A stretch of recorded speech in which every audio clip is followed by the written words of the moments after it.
ನಮಸ್ತೆ. ಯಾನ ವಾಹಿನಿಯ ಕಥಾಹಂದರ 3ನೇ ಸಂಚಿಕೆಗೆ ನಿಮಗೆಲ್ಲರಿಗೂ ಆತ್ಮೀಯ ಸ್ವಾಗತ.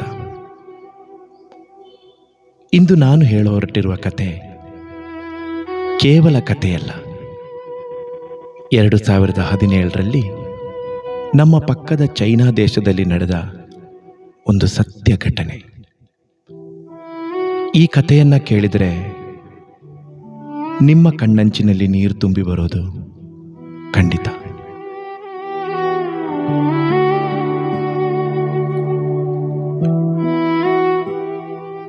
ಅದು ಚೀನಾದ ಸಿಚುವಾನ್ ಪ್ರಾಂತ್ಯ. ಅಲ್ಲೊಬ್ಬ ಬಡ ರೈತ ವಾಸವಾಗಿದ್ದ. ಆತನ ಹೆಸರು ಜಾಂಗ್ ಲಿಯೋಂಗ್. ಆತನಿಗೊಬ್ಬ ಮುದ್ದಾದ ಮಗಳು ಹುಟ್ಟುತ್ತಾಳೆ. ತನ್ನ ಪುಟ್ಟ ಹೆಣ್ಣು ಮಗುವಿಗೆ ಆತ ಜಾಂಗ್ ಕ್ಸಿನ್ಲೇ ಅಂತ ಹೆಸರಿಡ್ತಾನೆ. ಕಿಲ ಕಿಲ ನಗುತ್ತಾ ಆಟವಾಡ್ತಾ ಇದ್ದ ಕ್ಸಿನ್ಲೇ ಆ ತಂದೆಗೆ ಜೀವಕ್ಕಿಂತ ಹೆಚ್ಚು. ಮಗು ಹಾಗೆ ತಂದೆ ಜೊತೆ ಕಳೆಯುವುದೆಂದರೆ ಎಲ್ಲಿಲ್ಲದ ಆನಂದ. ಹೀಗಿರುವಾಗ ಒಂದು ದಿನ ಮಗುವಿಗೆ ಅನಾರೋಗ್ಯ ಕಾಡ್ತದೆ. ಜಾಂಗ್ ಲಿಯೋಂಗ್ ತನ್ನ ಮಗುವನ್ನು ಆಸ್ಪತ್ರೆಗೆ ಕರೆದುಕೊಂಡು ಹೋಗಿ ಮದ್ದು ಕೊಡಿಸ್ತಾನೆ. ತಕ್ಷಣಕ್ಕೆ ಚೇತರಿಸಿಕೊಂಡ ಮಗು ಸ್ವಲ್ಪ ದಿನಗಳಲ್ಲೇ ಮತ್ತೆ ಅನಾರೋಗ್ಯಕ್ಕೀಡಾಗ್ತಾಳೆ. ಆತ ಮತ್ತೆ ಚಿಕಿತ್ಸೆ ಕೊಡಿಸ್ತಾನೆ. ಹೀಗೆ ಪದೇ ಪದೇ ತನ್ನ ಮಗಳು ಅನಾರೋಗ್ಯಗೊಳ್ಳೋದನ್ನು ನೋಡಿದ ಜಾಂಗ್ ಲಿಯೋಂಗ್ ಒಬ್ಬ ಒಳ್ಳೆಯ ಡಾಕ್ಟರ್ ಬಳಿ ಮಗುವನ್ನ ತೋರಿಸ್ತಾನೆ. ಅನೇಕ ಪರೀಕ್ಷೆಗಳನ್ನು ನಡೆಸಿದ ವೈದ್ಯರು ಮಗುವಿಗೆ ಥಲಸೇಮಿಯಾ ಎಂಬ ರಕ್ತದ ಕಾಯಿಲೆ ಇರುವುದನ್ನು ಪತ್ತೆ ಹಚ್ಚುತ್ತಾರೆ. ಥಲಸೇಮಿಯಾ ಎಂದರೆ ರಕ್ತದಲ್ಲಿ ಹಿಮೋಗ್ಲೋಬಿನ್ ಸರಿಯಾಗಿ ಉತ್ಪತ್ತಿಯಾಗದೇ ಇರುವ ಕಾಯಿಲೆ. ಈ ಕಾಯಿಲೆ ಇರುವವರಿಗೆ ಪ್ರತಿ 15ರಿಂದ 20 ದಿನಗಳಿಗೆ ಒಂದು ಸಲ ಹೊಸ ರಕ್ತವನ್ನು ಏರಿಸಬೇಕಾಗ್ತದೆ. ಮತ್ತೆ ಇದು ಜೀವನ ಪೂರ್ತಿ ನಡೆಯಬೇಕಾಗಿರುವಂತಹ ಒಂದು ಚಿಕಿತ್ಸೆ.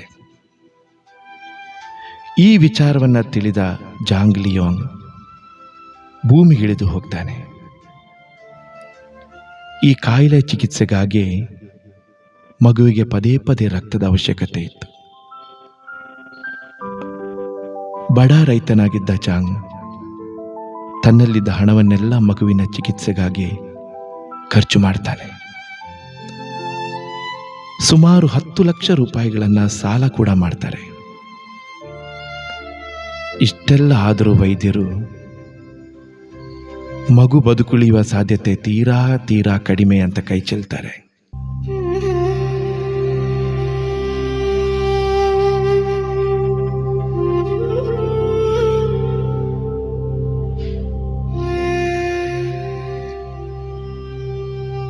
ಸ್ನೇಹಿತರೆ, ಜಗತ್ತಿನಲ್ಲಿ ಅಪ್ಪನಿಗಿಂತ ದೊಡ್ಡ ಆಕಾಶವಿಲ್ಲ, ಅಮ್ಮನಿಗಿಂತ ದೊಡ್ಡ ಭೂಮಿ ಇಲ್ಲ ಅಂತಾರೆ. ಅಂದು ಚೀನಾದ ಈ ಬಡ ರೈತನೆದುರು ಆಕಾಶವೇ ಕುಸಿದು ಬಿದ್ದಿತ್ತು.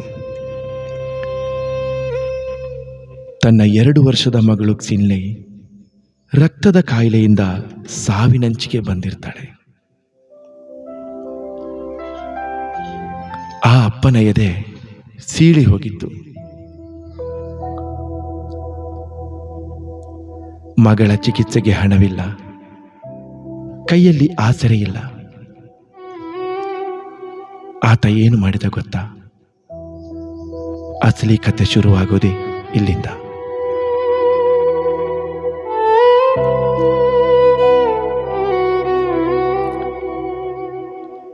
ಆತ ಒಂದು ದಿನ ತನ್ನ ಹೊಲಕ್ಕೆ ಹೋಗಿ ಗುದ್ದಲಿ ಹಿಡಿದು ಒಂದು ಗುಂಡಿಯನ್ನ ತೋಡ್ತಾನೆ.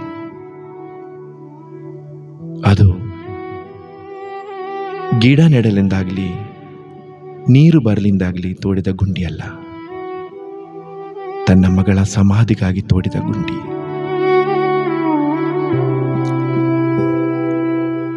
ವೈದ್ಯರು ಕೈಬಿಟ್ಟು ದೇವರು ಕೈಬಿಟ್ಟ ತನ್ನ ಪ್ರೀತಿಯ ಮಗಳ ಕಂಗಳನ್ನೇ ನೋಡ್ತಾ ಅಪ್ಪ ತನ್ನ ಕರುಳ ಕುಡಿಯ ಸಾವನ್ನು ಅರಗಿಸಿಕೊಂಡ.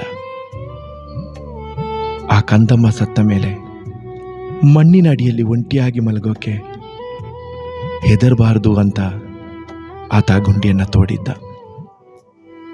ಪ್ರತಿದಿನ ಮಗುವನ್ನು ಎತ್ಕೊಂಡು ಹೋಗಿ ಆ ಗುಂಡಿಯೊಳಗಡೆ ಮಲಗಿಸಿ ತಾನು ಅವಳೊಂದಿಗೆ ಮಲಗ್ತಾ ಇದ್ದ.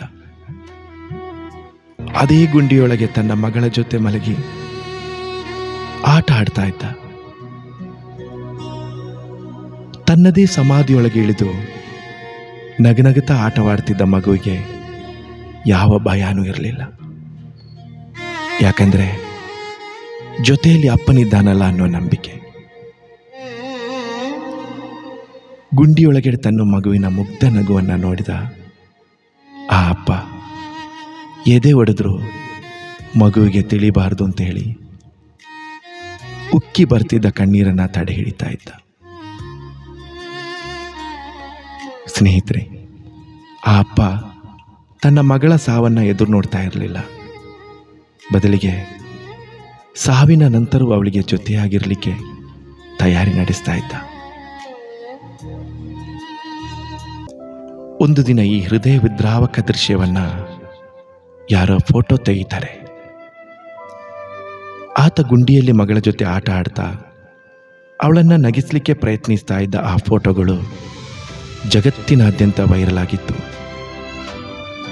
ಯಾರೋ ಇಂಟರ್ನೆಟ್ಟಲ್ಲಿ ಹಾಕಿದ ಈ ಫೋಟೋಗಳಿಂದಾಗಿ ಕೇವಲ ಚೀನಾದಲ್ಲಿ ಮಾತ್ರವಲ್ಲದೆ ಇಡೀ ಜಗತ್ತಿನಾದ್ಯಂತ ಜನರು ಆ ಪುಟ್ಟ ಮಗುವಿನ ಚಿಕಿತ್ಸೆಗಾಗಿ ಹಣ ಸಹಾಯ ಮಾಡ್ತಾರೆ.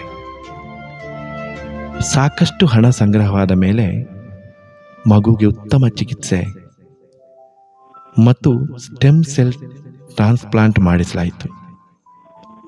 ಕೊನೆಗೂ ಸಾವಿನ ಗುಂಡಿಯೊಳಗಡೆ ಮಲಗಿದ್ದ ಆ ಮಗು ಸಾವನ್ನ ಗೆದ್ದು ಬರ್ತಾಳೆ.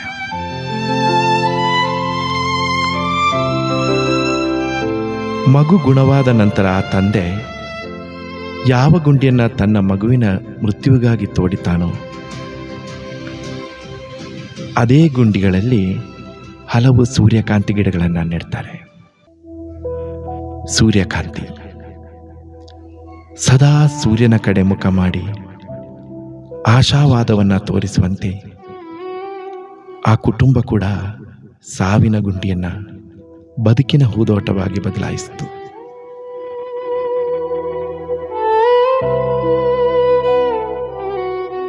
ಈ ಕತೆ ನಿಮಗಿಷ್ಟ ಆದರೆ ಲೈಕ್ ಮಾಡೋದನ್ನು ಮರಿಬೇಡಿ.